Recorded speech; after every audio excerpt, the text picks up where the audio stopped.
This video will cover the basic process of starting on a Windows operating system and switching to a Linux Mint operating system, which is a distribution of Linux based on Ubuntu. I find Ubuntu based distributions are the ideal base distribution for artificial intelligence projects if you're going to use Linux. And I recommend using Linux whenever possible. It is just way cleaner. You're not being, messed with by Microsoft or anyone. And that is in a commercial mindset trying to return money to their shareholders in their investments rather than wanting to make this great ecosystem of software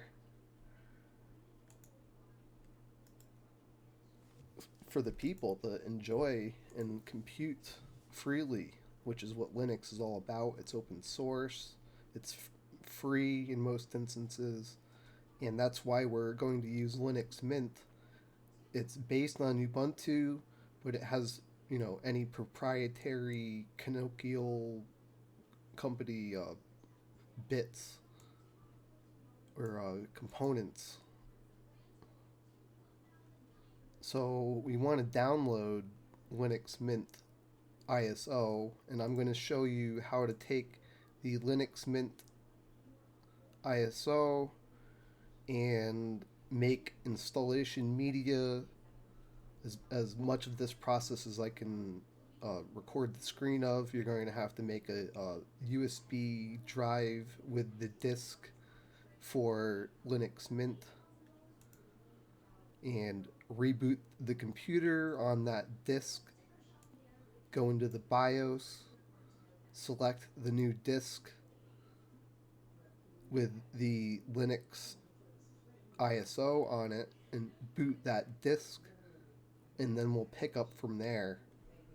For now, we need to download Linux Mint 22 Wilma.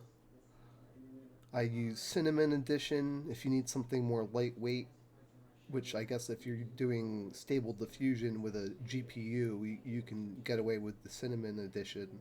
It has the most features. Supposedly, some people prefer other desktop environments like XFCE is a more traditional choice. Cinnamon is from Linux Mint, so it's more integrated and they have more features. So you want to just select any of these. I like the uh, Berkeley Open Computing Facility Mirror. Click that, download it. I have it downloaded. It'll take a second. It's an ISO for an operating system, so it's large.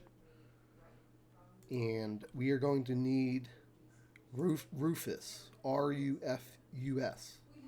So we have the GitHub for Rufus from Pete Betard, a software developer. And I've used this program for years. I trust this program. It's well known. It's on GitHub. You can find version 4.6. It has the portable version.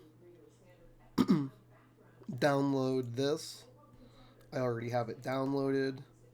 You want to open it, and when it asks to connect for whatever reason to the internet, I allow that because even though it doesn't mention it, there is a situation where the Rufus program needs to connect to the internet and download these files. And if you don't allow that initial internet connection for whatever data it asks for when you first open it, it's going it's going to fail to connect later when potentially, it at least at one point It was for me not connecting because I didn't allow that anonymous data usage the first time when it needed to download this file. And you're going to need to plug in to your computer a USB.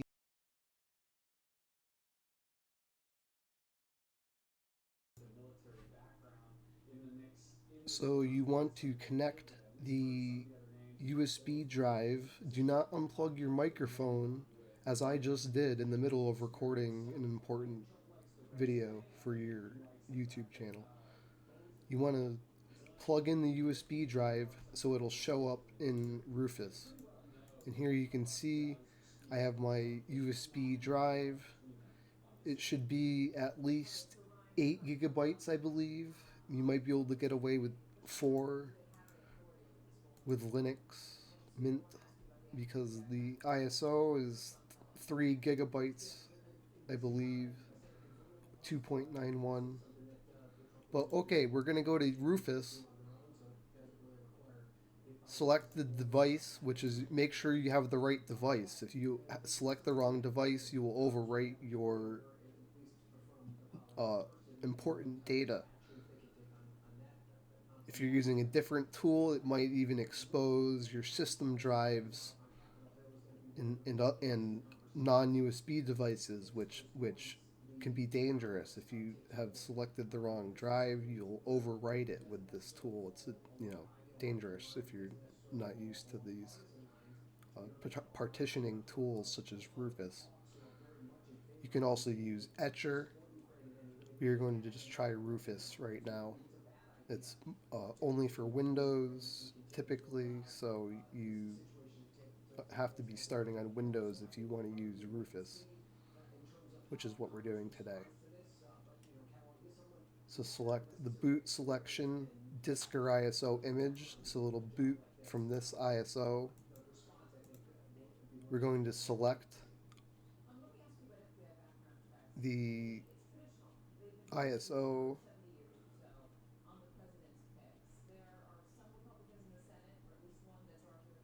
Why are these two different sizes? So I realized we need to take an important step here and check the hashes, check the checksum hashes of the ISO. I realized I had two ISOs. The file size didn't match, and I figured either way, it's essential to verify your ISO is not tampered with or corrupted.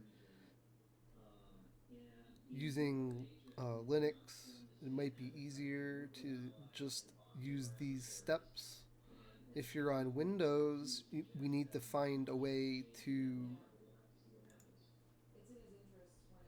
check the hash.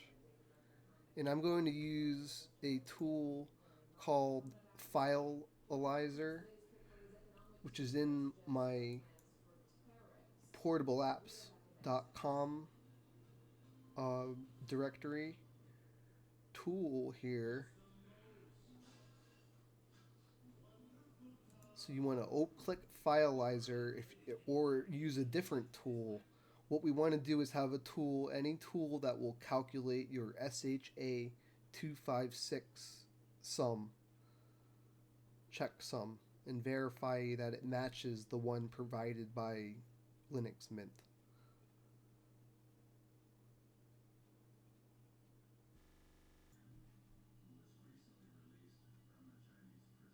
One issue to consider is the potential of the partition scheme needing to be MBR versus GPT. For greatest compatibility, if you have any drives on your system that are MBR as well, or you're using a BIOS system versus UEFI, which is more modern, there are security implications on both sides. So some people might prefer MBR, it is more old fashioned. We need to select MBR today so that we are able to boot. I have had to recreate this installation media just now and select MBR in order to have the computer recognize disks which are not compatible with UEFI. They're not GPT. If I am able to boot one thing with the settings, it's cutting off all my other disks from being recognized. I'm able to boot this Mint disk, but it's cutting off my other disks because they're not the right partition scheme. So we have recreated this disk with MBR, and we are going to boot the disk via BIOS. You want to restart your computer and immediately start pressing delete and F2 repeatedly.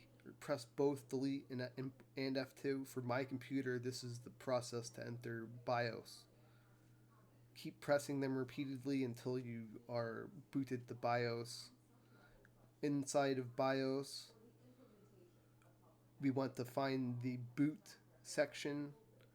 In the boot section, find the manual boot selection and select the disk for Linux Mint to boot the Linux Mint installation ISO USB flash drive media. We'll see you on the other side when I boot up Linux.